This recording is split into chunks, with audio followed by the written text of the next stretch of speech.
Sveiki. Švenčiame jau trečią Velykų sekmadienį. Šį sekmadienį mes jau išgirstame iš apaštalų darbų Petro ir visų mokinių žodį ištartą sekminių dieną. Kasgi tenais būtų tokio svarbaus Petrui, mokiniams ir jo klausytojams? Štai mintis. Petras pasakė: Dievas jį prikėlė išvaduodamas iš mirties kankinės, nes buvo neįmanoma, kad jis liktų mirties grobis. Jėzaus Kristaus šlovingas prisikėlimas buvo pergalė prieš mirtį. Galima susimąstyti, o prieš kokią mirtį? Na taip, prieš kūnišką buvo, tai galbūt pirmiausia, bet turbūt kas svarbiausia, tai buvo pergalė prieš nuodėmę. Juk Jėzus Kristus atėjo į šį pasaulį tam, kad mus atpirktų ir išvaduotų iš nuodėmės. Kryžiaus kančia, mirtimi ir šlovingu prisikėlimu. Jėzaus misija buvo ieškoti tų, kurie yra gyvenimo paribiuose, kurie yra gyvenimo paraštėse. Jis ir šiandien ieško kiekvieno iš mūsų. Galbūt kaip niekad tada būtų labai aktuali dar Senojo testamento pranašo Ezekielio mintis, kai jis įkvėptas dvasios pasakė: nenoriu nusidėjėlio mirties, bet noriu, kad atsiverstų ir gyventų. Taigi, kai žmogus nors yra dar gyvas, bet yra nuodėmėje, jis yra švento rašto supratimu, Dievo žmogaus supratimu yra lyg miręs. Tik tuomet, kai tu atsistoji iš mirties liūno ir iš jo išeini, tu vėl gyveni. Visa kita yra tik tais imitacija, vaidyba. Žmogus yra pakviestas gyventi tikrą ir aukščiausios prabos gyvenimą, kuris yra tiesiogiai surištas jau su amžinuoju gyvenimu. Todėl šiandien tą trečią Velykų sekmadienį mes išgirstame Dovydo psalmę, kurią galėčiau aš galbūt sulyginti, taip tik tais palyginti, turbūt su 18 amžiaus pabaigoje vokiečių poeto parašyta giesme Džiaugsmo odė, kurią vėliau Liudvikas van Bethovenas ją įterpė į savo 9 simfoniją, ir šitą Džiaugsmo odę, kaip turbūt visi žinome, šiandien yra ES himnas. Taigi, koksgi tas galėtų būti himnas Dovydo, kai trečiame Velykų sekmadienyje yra skaitoma Dovydo odė? Taigi, išgirskime vien tik tos odės tą pirmą šaukinį. Viešpatie man rodysi kelią, kuris į gyvenimą veda. Šios psalmės yra, galėčiau išskirti tokius 3 punktus.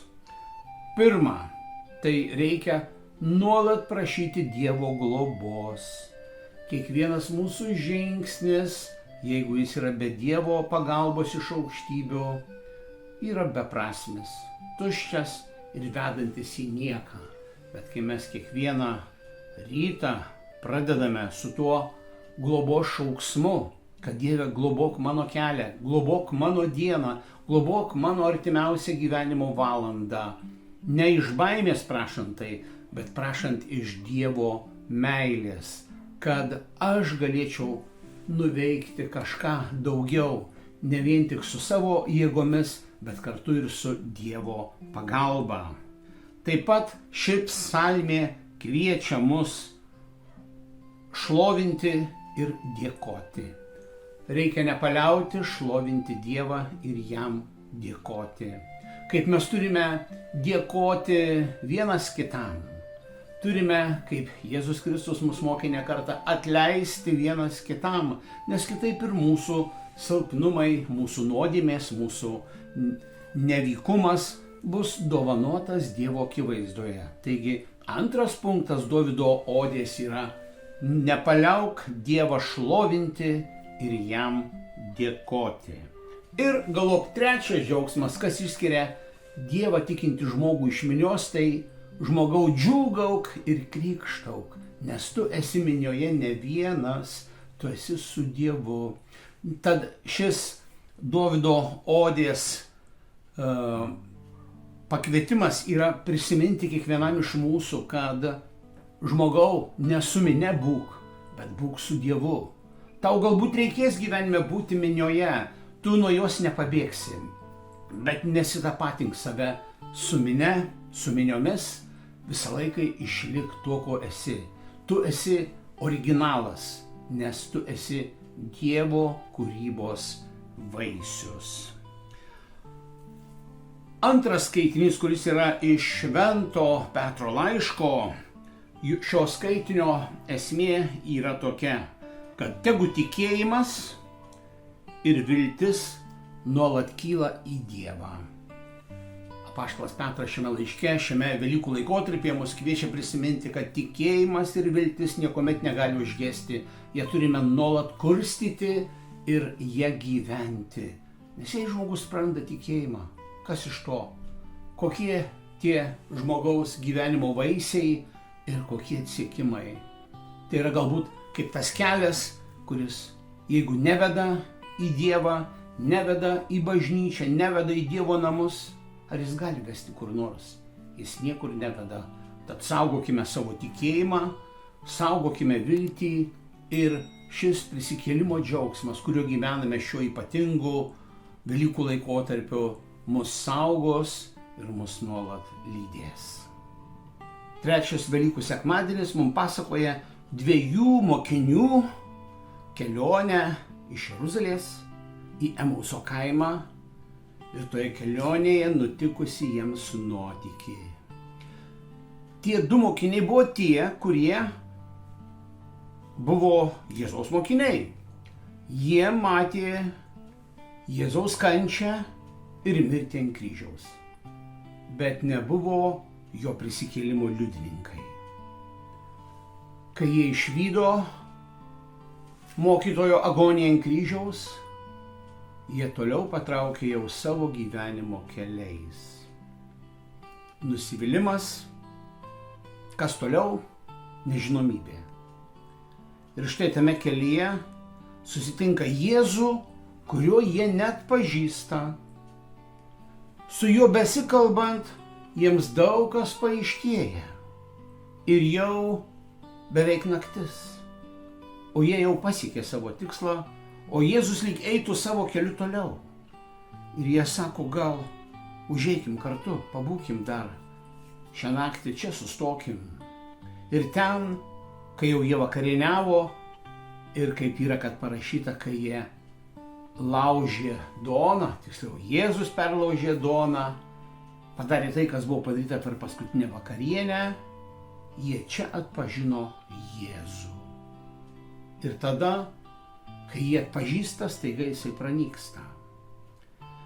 Galbūt daugeliu iš jūsų kils klausimas, kas čia? Ar čia neklydesys tiem dviem mokiniams, ar kaip?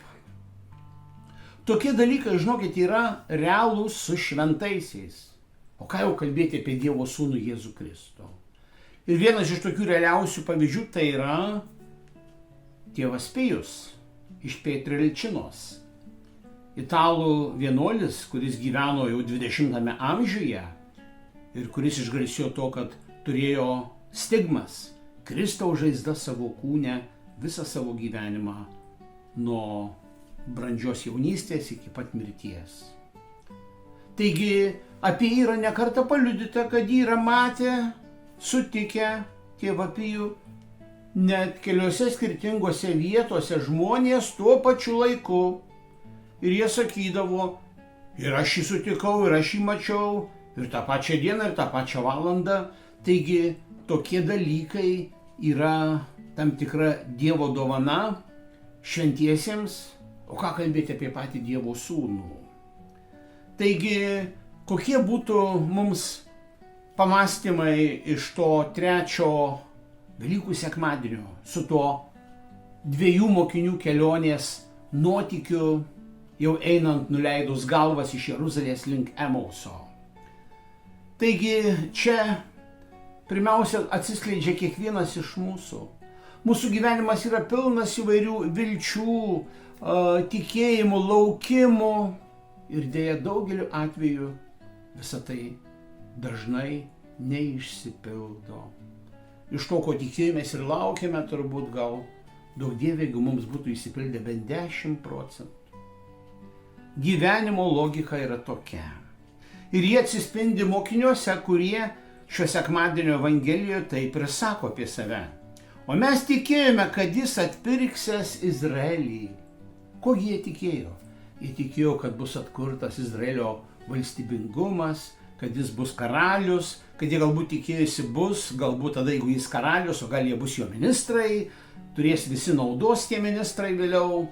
Taigi yra įvairūs laukimai ir tikėjimai, kurie dažniausiai mūsų gyvenime neduoda vaisiaus, dėja. Toliau yra sakoma, kad jie sužinojo ir iš pažįstamų mokinių draugų, kad kažkas netikėtai, nelauktai atsitiko, nes moteris atėjo ryte prie kapo ir rado tuščią kapą. Draugai ir bičiuliai, mūsų tikėjimas nėra paremtas kapais, mūsų tikėjimas yra paremtas gyvenimu. Iš tų kapų turime kasdieną išeiti ir mes, palikti savo kapus, kuriuose yra mūsų nusistatymai, klaidingi, pasenę įsitikinimai. Turime nuolat save nustatyti iš naujo pagal Dievo laikrodį, pagal jo sukimasi. Panašiai turime ir mes suktis. Kaip sakoma, kad Žemė sukasi aplink Saulę, taip žmogus turi suktis apie Dievą. Ne Dievas aplink žmogų, bet žmogus turi nuolat save atnaujinti ir save įprasminti aplink Dievą ir su juo. Taip pat šiandien išgirsime mes toje Evangelijoje labai gražius žodžius tų 2 mokinių, kai jau turėjo lygtais jie išsiskirti su Jėzumi. Jėzus lyg eitų toliau savo keliu, o jie jau pasiekė savo vakaro ir nakvynės tikslą. Ir tie žodžiai, kaip aš noriu jums pasakyti, jie turėtų būti mums beveik kaip malda kiekvieną vakarą, kurią kartotume prieš nakties poilsį. O tie žodžiai buvo tokie, kurie buvo pasakyti tų 2 mokinių Jėzui, ir Jėzus užsuko pas juos. Pasilik su mumis, jau vakaras arti, diena jau baigėsi. Mes kartais meldžiamės įvairiais žodžiais, kuriuos kartais kaip liaudyje sakoma, ji žino maldas, kaip žirnius beria.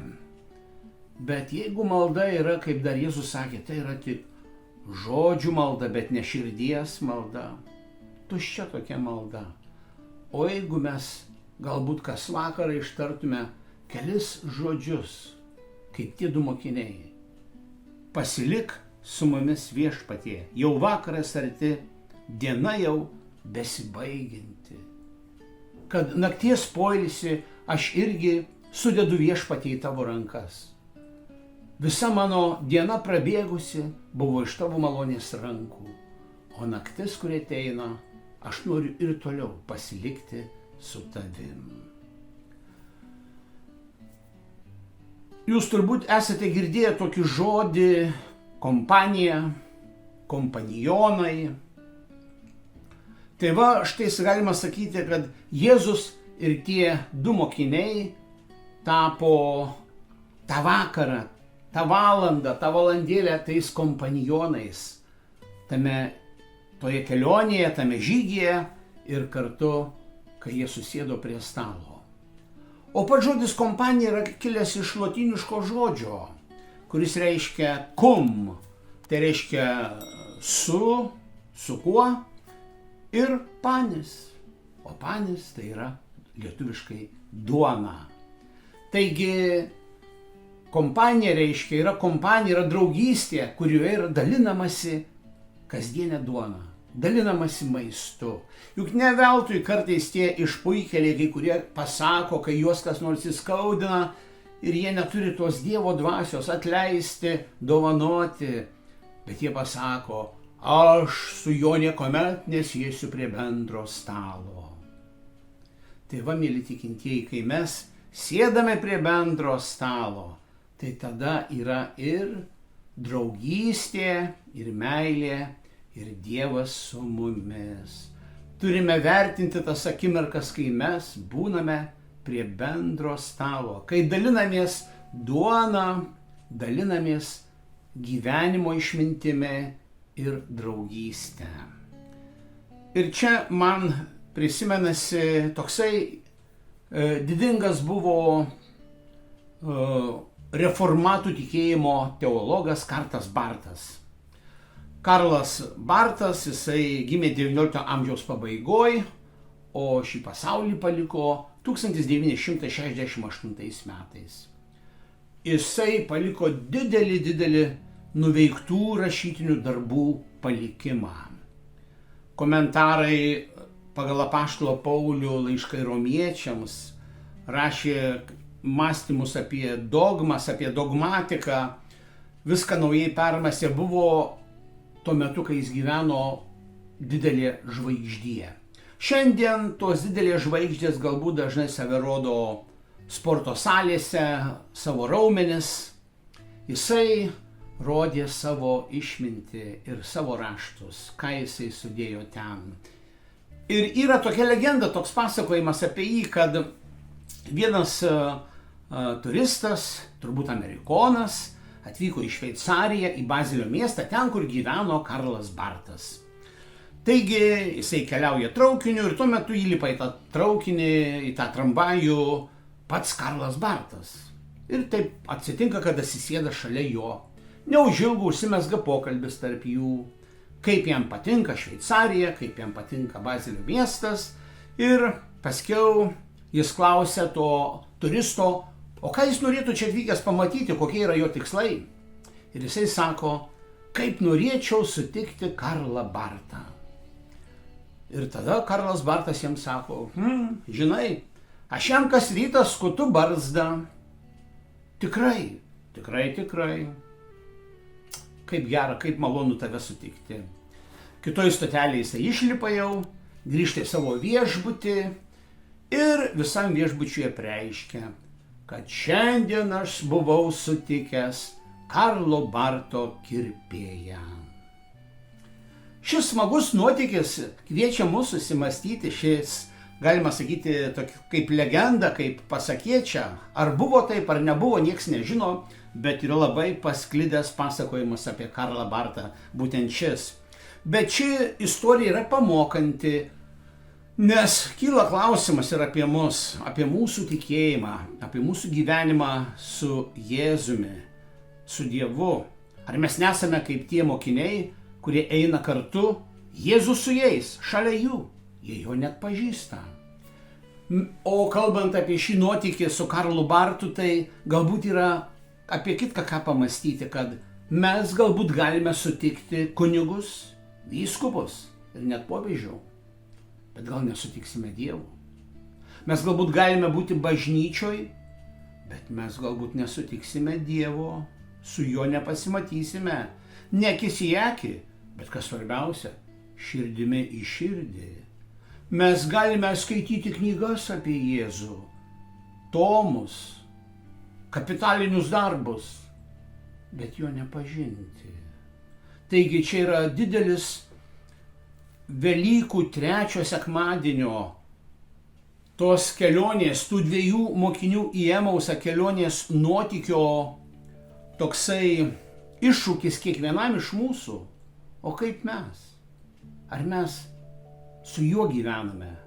Ar gyvename su Jėzumi Kristumi savo, kad ir kartais pilkoje kasdienybėje, ne tik sekmadienį, kai ateiname į bažnyčią, bet toje kasdienybėje, kai galbūt mūsų tikėjimas, mūsų viltys, mūsų viskas dūžta, pažadai yra neišpildomi mums, viskas keičiasi greitai ir ne ta linkme, kaip kad mes norėtume, ar mes randame tą atsvarą į visas gyvenimo iššūkių dėlionės atsvarą Jėzuje Kristuje. Tikiuosi, kad mes bandome tai padaryti, tikiuosi, kad daugiau ir mažiau ir man, ir jums, mielas klausytojau, sekasi pažinti Jėzų ir kasdienybėje, ir sekmadienio šventų mišių aukoje, ir dienos darbuose, ryto ir vakaro maldoje, ir kai laužiame kasdienę duoną su draugais šeimos rate.